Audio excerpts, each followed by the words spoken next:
বার্ষিক ক্রীড়া প্রতিযোগিতা ও পুরস্কার বিতরণী অনুষ্ঠানে সভাপতিত্ব করছে অত্র প্রতিষ্ঠানের প্রতিষ্ঠাতা বিশিষ্ট শিক্ষা অনুরাগী সাবেক এমপি সাবেক জেলা পরিষদের চেয়ারম্যান আলাস হাসানুদ্দিন সরকার সাহেব, উপস্থিত মঞ্চে বিএনপির বিভিন্ন পর্যায়ের নেতৃবৃন্দ এবং অত্র প্রতিষ্ঠানের প্রিয় ছাত্রছাত্রী, অভিভাবক এবং শিক্ষক মণ্ডলী,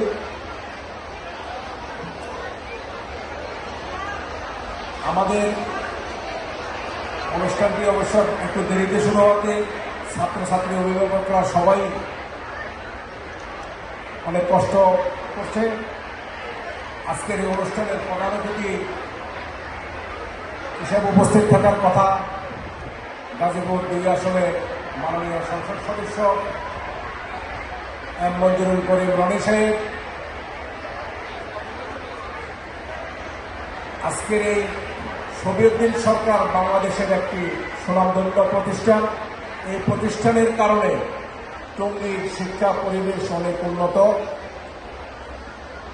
আমি আশা করব যে যারা শিক্ষক মণ্ডলী আছে, বিশেষ করে আমাদের শিক্ষক প্রতিনিধি হিসেবে শফি মাস্টার যে কথাটি বলেছেন, যে মঞ্চে উপস্থিত নেতৃবৃন্দের দৃষ্টি আকর্ষণ করেছে, তার সাথে আমি এতটুকু বলবো যে বিগত দিনে যেইভাবে প্রতিষ্ঠানটি চলছে, আমার মনে হয় যে বিএনপির কোনো নেতৃবৃন্দ আপনাদের প্রতি হস্তক্ষেপ করে না, ভবিষ্যতেও করবে না। আমি ব্যক্তিগতভাবে কখনো আপনাদের কাছে আবদার করি না এবং করবও না। পাশাপাশি আমি আজকের এই অনুষ্ঠানের মাধ্যমে অত্র প্রতিষ্ঠানের শিক্ষক এবং শিক্ষিকাদেরকে বলবো যে আপনারা প্রতিষ্ঠানটি রাজনৈতিক মুক্ত রাখবেন।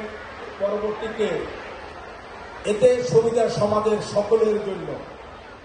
আজকে বাংলাদেশ জাতীয়তাবাদী দল ক্ষমতা আছে, আজকে সম্মান দিলে ভবিষ্যতে না থাকলেও যাতে আমরা সম্মান পাই, এই ব্যবস্থাটি আপনারা করবেন।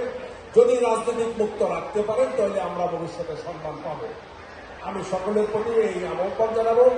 পাশাপাশি রাস্তার সামনে যে ছিনতাইয়ের ঘটনাটি বলেছেন, হ্যাঁ, এখানে ফুটপাতের কারণে কিছু মাদক ব্যবসায়ী, কিছু ছিনতাইকারীদের আড্ডা হয়। আমরা যারা আজকে মঞ্চে এখানে অতিথি হিসেবে আসছি,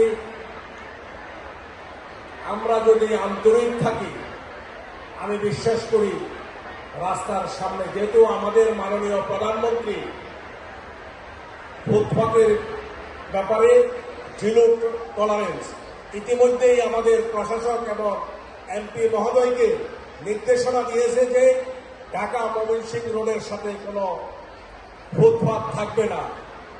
সেখানে একটা বৃহৎ শিক্ষা প্রতিষ্ঠানের সামনে ফুটপাত থাকাটা দুঃখজনক।